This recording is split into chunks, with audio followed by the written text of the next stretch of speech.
Hey everybody, it's Bandor. I just had a sneezing fit, but I'm back to do another video on some basic building. This is using Blender and Substance Painter. We're gonna create a just a cushion, just something simple like this cushion you see right here. Um, Something simple, but that looks really good, so you can get an idea of how to do it. This cushion is very basic, very simple. But it's only 1 Li, I think. Yeah, it's 1 Li. But it looks really, really good. And it's been textured in Substance Painter. So we're going to go through the process of how to do that really quickly. And this is one technique. There's a whole bunch of different techniques for making cushions and things like this. But this is something that I found really works well for doing furniture, for doing cushions, for doing pillows, for doing even like comfy blankets and things like that. So it's using the Sculpting workspace in Blender. Instead of Usually what I would do with a cushion is I would make it cloth, and then I would use the inflate property or the pressure and blow it up, puff it up, right? And that works good, but I have a lot of inconsistencies with it. And this seems to work a lot better. And then you can also always do a combination of the two. Do this and then take it and turn it to cloth and put a little bit of pressure in there to puff it up even more than it is if you want. But anyway, I already built it in here. This is it right here, but I'm going to show you basically what I did and we'll go through the process of rebuilding it. Sorry, the mountain cedar is going crazy here, and my allergies have gone nuts this morning, so please bear with me if I sound like I'm sick. I'm not sick, I just have allergies. And I just took some allergy medicine. Okay, so to begin with, this is Blender 4.32. And we're going to start with a plane. So we'll just go ahead and Shift A, Mesh, and Plane. And there's the plane. We're going to hit Tab to go into edit mode. And then we're going to hit 3 for faces. And then we are going to right click it and hit Subdivide. And that gives us 4 faces. Then we're going to rotate I like to do it this orientation. You can do it either orientation, but I rotate it so that the Y-axis is vertical and the X-axis is horizontal. And then we're just going to select the 2 faces over here and delete them because we want to do this in a mirror operation. Mirror saves you some work, but it also makes sure that you're symmetrical. So we're going to delete the left half of this. And you can repeat this exact same process to make a lot of different things, and you can just do slight variations on it, and you can have some really cool stuff. So. Okay, so right after I deleted those 2 faces, we're going to go ahead. I'm not even going back to object mode. We're just doing it right here. We're going to go into the modifiers, and we're going to apply a generate mirror. And it has the x-axis that we're mirroring, so we're mirroring on the x, so whatever's here is getting copied over here. Now, anything we do on the right is going to get applied to the left. So let's go ahead, and what I did last time was I went ahead and selected both of these faces, and then I subdivided them again and got to this. And then I selected the faces on the outside, or not the faces, the edges. So I go to edge mode with 2, and then select the edges here all the way around, like so. And then I'm going to lift those up to create a little bit of a bend or a curve in this cushion. So the middle will be lower than the outside. You don't have to do this. You can just do it flat, but this just creates some additional characteristics to it, right?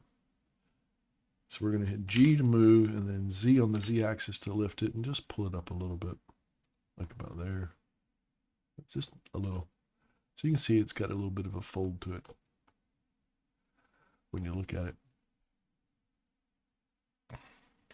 Okay.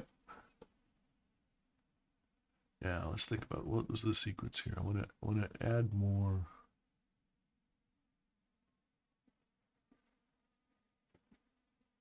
Geometry to this. So I want to do some things. So I think what I'll do here is so what we want to do is we want to add more geometry to this, and then we're going to thicken it up. So it's just a flat plane right now. We'll do the solidify modifier to make it thicker. So the first thing we want to do though is add more geometry to it. So In object mode, just hit Control 2. Oops, Control 2. Load. There it goes. I had to make sure I had it selected properly. Okay, so that's Control 2. That's going to give us some additional geometry. And I just use the default settings here, so it's in the Catmull Clark. If I go to simple, it's going to square it off. See, so I like this to give it the rounded corners.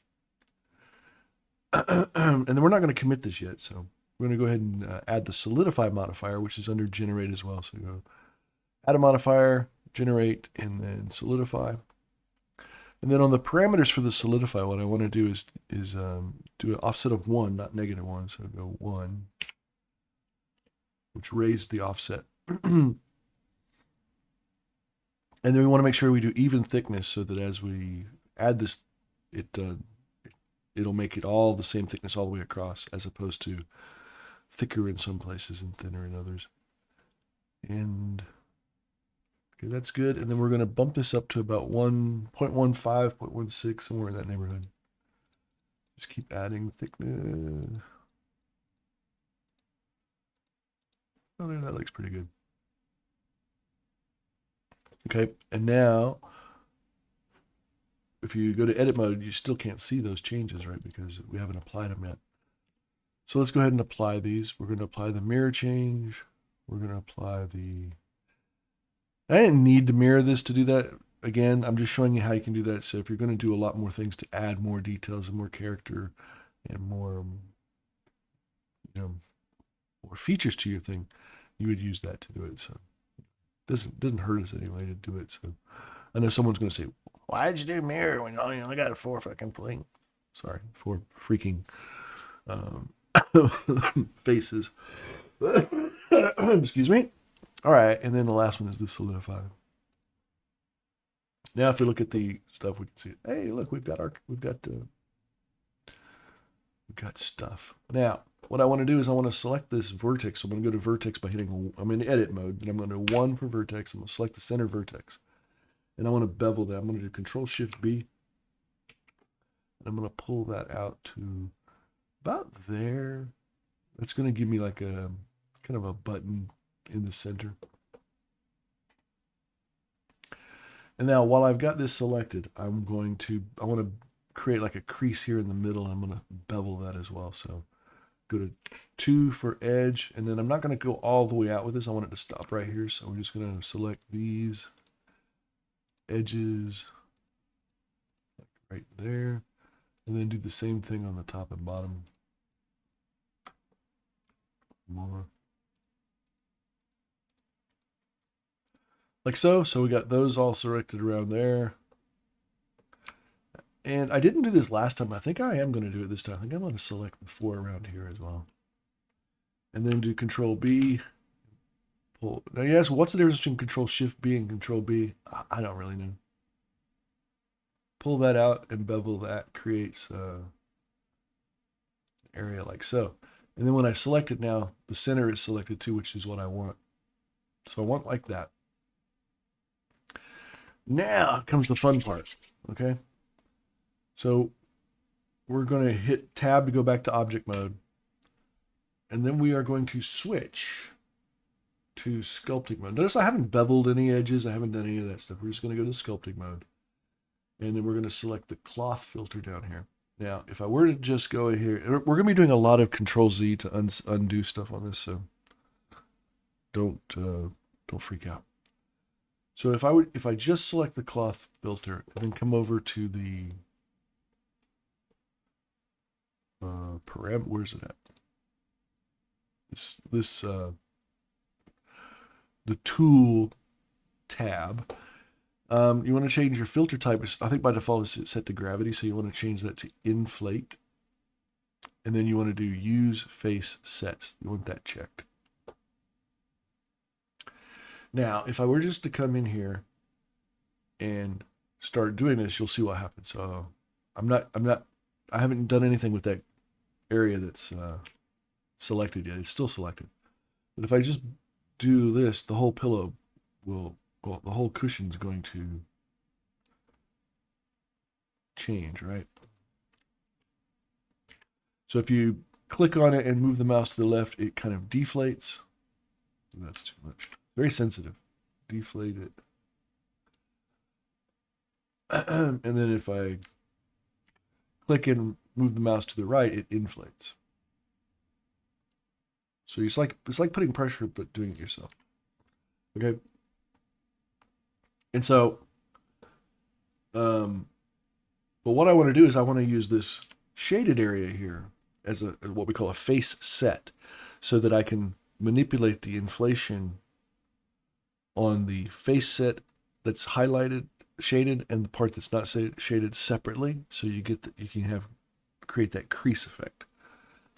So to do that, you're going to go down to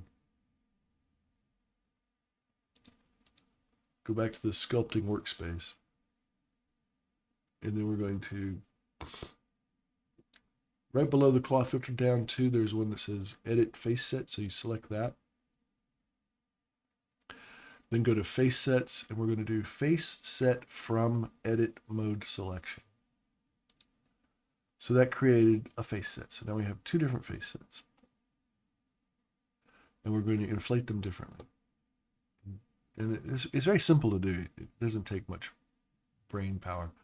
So just go back up to cloth filter, and then now I'm going to do this and undo it. If I were to come out here into the gray area and do my inflate, it will inflate like so. You notice it's a little less in there, right?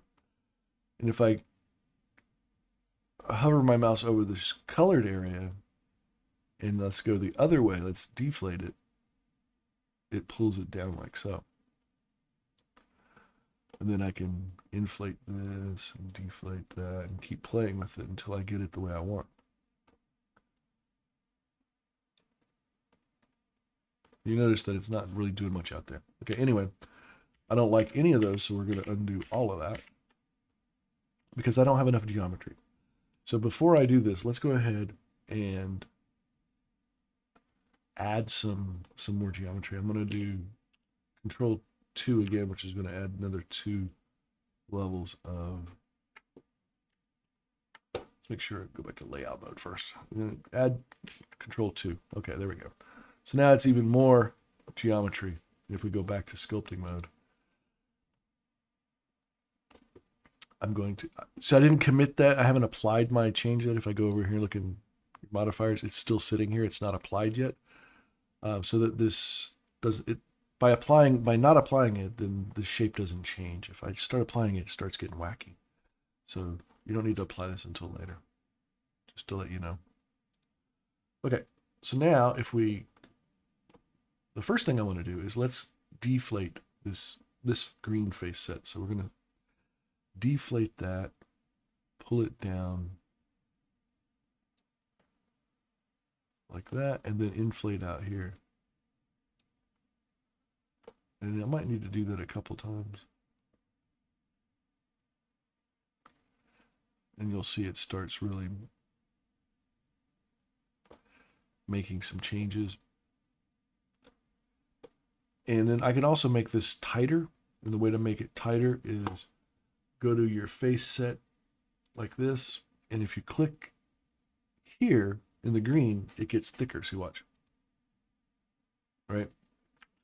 But I want to make it narrower. So I'm going to go and click on the gray area.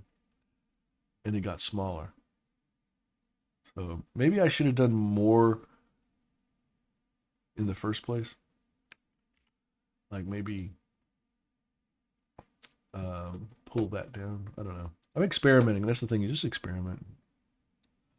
Play around. And then I don't like that. But we'll just keep going. And that puts it back where it was. So if I now pull that down, what happens?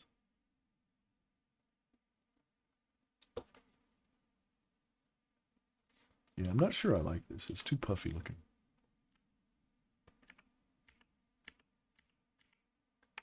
Just go back to where we were. All right, so what I want to do here is I want to show you how you can make a little button area in here. So if I click this, now I only have this as my face set. So now if I come in here And I can manipulate that a little bit by raising it up like so. Now I've got like the impression of a button, right? Then I can go back to, oops, I got rid of it. So. That makes it bigger. It's not going to fill back in here because I've already deleted it. So, but that's it. That's how you can make a cushion. Again, it just takes experimenting. So I'm going to undo that. So, try to get this a little more. I think maybe the size of my cursor here is a little weird. I do have use face sets on.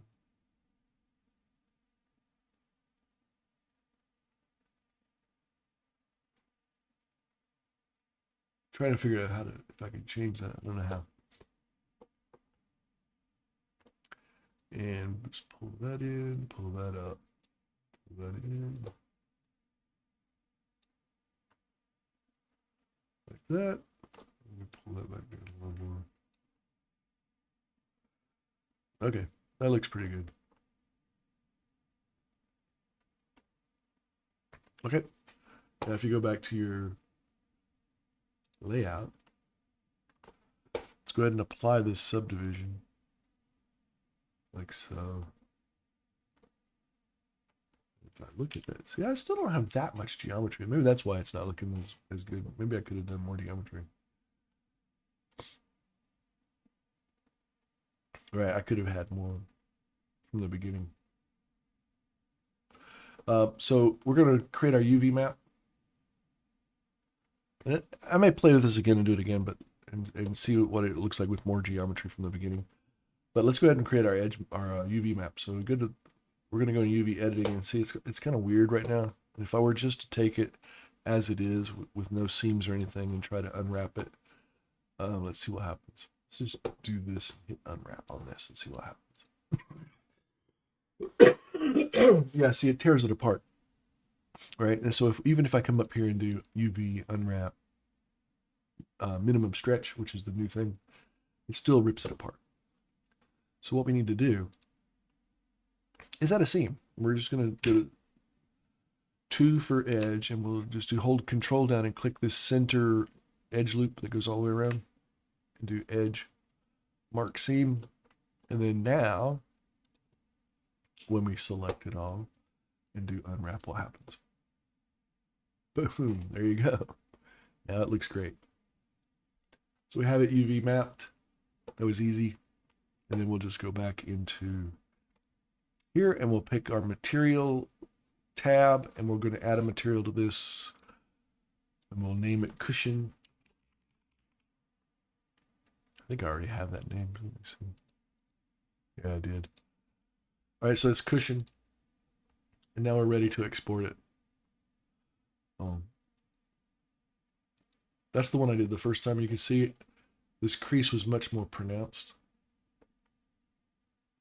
than in the one we just did. This is the new one. That was the original one. I think this looks fine. It's kind of weird. It's a little weird around here. This one was puffier. I like this one more. So we'll go with this one. How do I make mine look like that? Well, trial and error.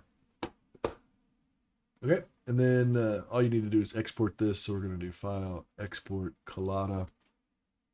Operator presets, select SL OpenSim static. And name it, I call it Cushion 1. And then you hit Export, and I export it to I have an export folder. And then you just come in here. And we're going to, oh, sorry. Yeah, 2 different things. So we're going to go in here and we're going to build, upload mesh model. There it is. And I set this really low. I just went in and said, okay, let's call this 100 triangles for the medium. Let's do 50 for the low and put 0 for the lowest and hit calculate. Oh no, I didn't even do that. Okay, that will give us 3. So if you're okay with that, that's 3 Li. But I think what I did was 50 here, 10 here, none there. Now if you hit calculate weight, it should say 1. Yeah, it's about 1. So I'm going to upload. And there it is. Now it's big because I didn't set the size when I was doing it in Blender. So we're going to just copy the size of this one. Edit, object, copy, paste. Let's copy the position and move it over. Okay, so this is the one I did the first time. This is the one I just imported now. And you'll see it looks pretty good, and it doesn't break down as you move away until you get pretty far away. Looks like that's either a shift in LOD or it might be this my reflection probe. But anyway, I'm pulling pretty far away, and there it goes. It just starts to deform there, but it deforms well. It doesn't break down badly. Even the one that's textured, you don't even notice it, right? So I think that's actually really good to me. So there we go. There's a 1 Li cushion that we just imported. Now, how we're going to texture that. I use Substance Painter. So I already have it in here, but let's start from scratch. So in Substance Painter, we're going to do File, New. This is, what version of Substance Painter is this? I don't know. It's whatever the current version is, 10.1.2. So the template that I use right now is ASM PBR Metallic Roughness Starter Assets. And then hit select. We're going to pick the DAE file. Set document resolution to 2048. Set the normal map direction to OpenGL. And OK. Discard. Okay. Then we're going to go to our display settings, and we're going to go to the environment map. We're going to select a 2-sided panorama. Close that. Then we go to bake mode, bake. Because we don't have any maps yet, so we create them. Go to the common settings and set it to 2048. We're going to say use the low poly mesh as the high poly mesh by checking that box. Because it assumes the model that we have is a low poly, and then if you have it assumes you have another model that's going to be your high poly. And in this case, I'm just saying, we're just using the same one for both. Then go down to ambient occlusion, set that to 256 on secondary rays. Curvature, set secondary rays to 256. And thickness, set secondary rays to 256. And now, click the bake button. And it's going to go in and bake our maps. You can see by the checkerboard pattern that everything looks really, really good. And there it is, rendered with our maps in place. So we go back to the painting mode. And then I can apply any kind of fabric that I want or any kind of texture that I want on here, material. So these are smart materials. The one I just used, though, by the way, is this thing that's called, I think it's IIF Mega Fabric Generator. And I drag that on. And that's the default look, is this kind of, I don't know, carbon fiber look, I guess. I don't know. But you have the ability within this generator, if you open the tab and you scroll down, and click on this Mega Fabric Generator, click that. And it opens up this properties panel that has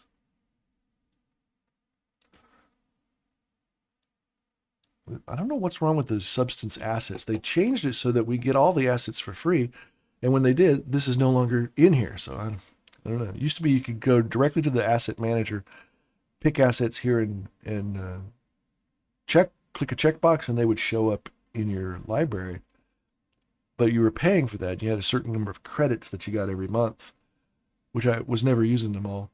And so they changed that with the subscription. Now you get access to all of these assets for free. So, okay, but then where are they?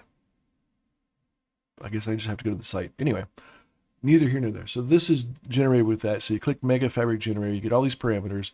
And then, so you have things like the dust global color. You can change the color of the dust that's on here. How opaque is the dust? How noisy is the dust? That's under, and there's no drop down for that. And then this is fabric, so you can say, okay, what are the different fabric types? So right now it's set to fabric type 7. And if you look, there's like 12 different kinds of fabric. And when I pick a different one, it automatically changes the fabric to look like that. And I just thought this was really cool. So 11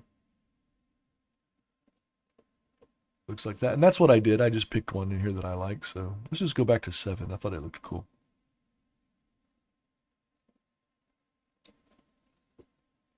Okay.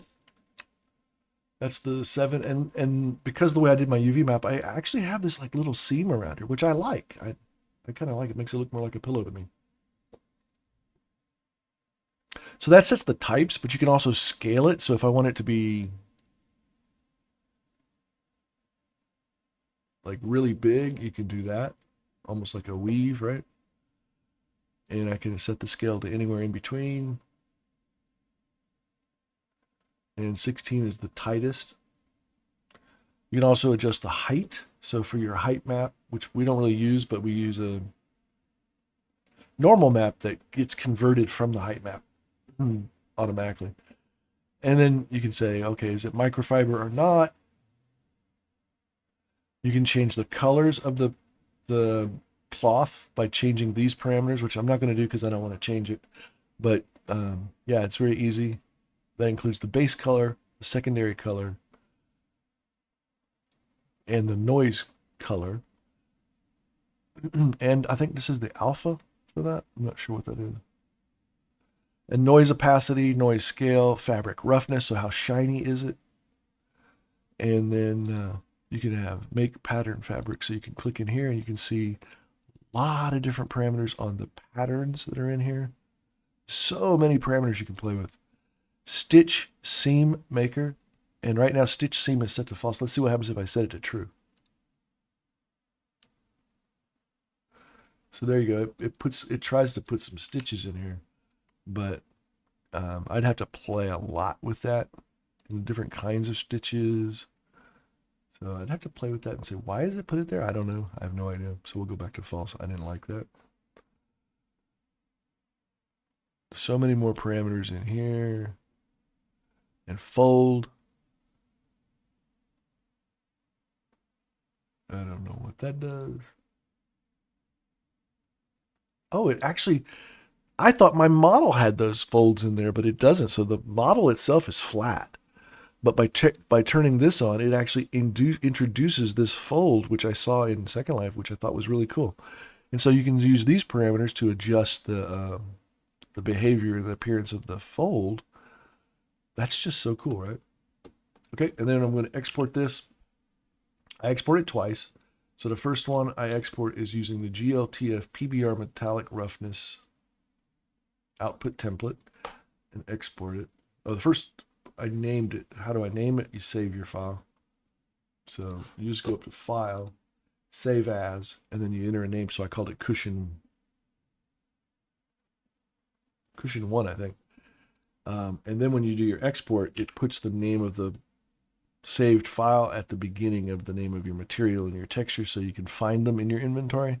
Because if you don't, it gives them the generic name of whatever this PBR, it would say ASM PBR metallic roughness as the file name for my saved textures and materials, and that's very confusing. So by saving your file and giving it a meaningful name, when you export your materials and your textures, they have meaningful names. Okay, so GLTF PBR metal roughness is the output template. Go ahead and hit export. It's going to export I just called it cushion. So it's cushion base color. Oh no, that's the name of this texture set. So this is cushion base color, occlusion map, and a normal map because I did PBR. And then if I export again, and this time I use my predefined Second Life output template, which you have to make yourself, and I have a video on how to do that. And then hit export. Now you got your diffuse, your normal, and your specular, and an AO. Okay. And then you just come back over to Second Life. We're going to do build. Oops, not that. Build. Upload bulk. And go to my export folder. And then look for cushion. I have a bunch of stuff in here, so there it is. Cushion. AO, diffuse, normal, specular. I'm not going to use the AO, so just upload the cushions. Diffuse, normal, specular. And that takes a couple seconds to do. And then we're going to upload the material. Okay, now I can upload the material, and it's going to be called Cushion 1. Again, I've told you this before. There's two different files named Cushion 1. Look for the one that actually has data in it. The most data, that's the one you want.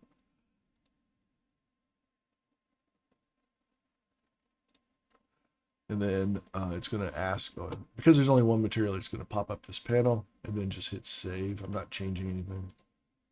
Now it's going to upload the individual textures that go in there, which is the base color texture, the metallic roughness texture, the normal map. If I was doing an emissive and had an emissive map, it would upload that as well. Takes a few seconds to do that, and then it's done. So now we'll edit this pillow, this cushion, and we'll go to our textures folder, and we'll find the specular. All of them are here. So you have your diffuse, your normal, your specular, and then you have your base color, your normal, and your metallic roughness for PBR. And there are two different normal files, one for Blinn-Phong and one for PBR.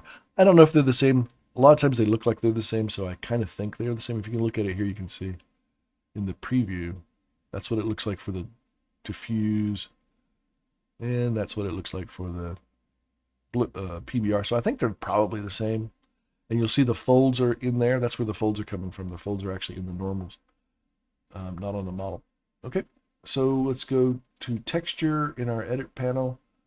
Go to Blinn-Phong, and let's apply those. So we'll take the diffuse, drop it on, normal, drop it on, and the specular, and drop it on. And just so you can see, this is what it looks like with just the Blinn-Phong, right? And now we'll go up to our materials folder, and there's the material we just created, and we'll drag that on. And that's what it looks like with PBR. So if anybody says they don't see a difference between PBR and Blinn-Phong, well, I'm sorry for you. There definitely is. And that's it. That's all you have to do. So it's just about using, and it's a lot of trial and error. So it's just about using the sculpting mode, using this cloth filter, and then doing some stuff here. So I haven't played with the strength. I'm going to try and play with the strength and see what happens if I cut that down. I can't see a visible difference there. Yeah. I thought this was like the brush size or something, but I don't see how to adjust the brush size. If anybody knows, please let me know. I thought it would be up here somewhere, but I don't see a way to do it. Maybe there's just a standard way of doing it. Anyway, that's it. That's how you do it. So we just create a cushion, set up the UV map, take it to Substance Painter, texture it, and then bring it all into Second Life and set it up together. And you end up with this. It's a 1L. Oh, that's because I have Blinn-Phong selected here. By the way, if you ever do that, if you right click on your thing and you edit it and it looks so radically different, it's probably because you have Blinn-Phong selected in the editor. So if you just go back to PBR, then you can actually see the textures. It's a bug in the viewer. Hopefully they'll fix it at some point. But there you go. It's a nice looking cushion. It's got folds and everything.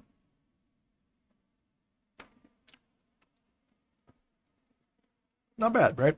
And you can make it look better. You can do a lot more with it, but it's just a matter of trial and error and very subtle movements of the mouse when you're applying that, the inflate filter. Just do it very, very subtly and use a lot of undo. So try it, undo it, until you get it, say, oh, I like that, okay. And then try something else. If you don't like that, undo that. And then get it to the point where it looks the way you want. All right, that's it. I'm going to stop now. You guys, let me know if you have any questions. If you want me to do something else or provide more details, just let me know. That's the basics of how to do it.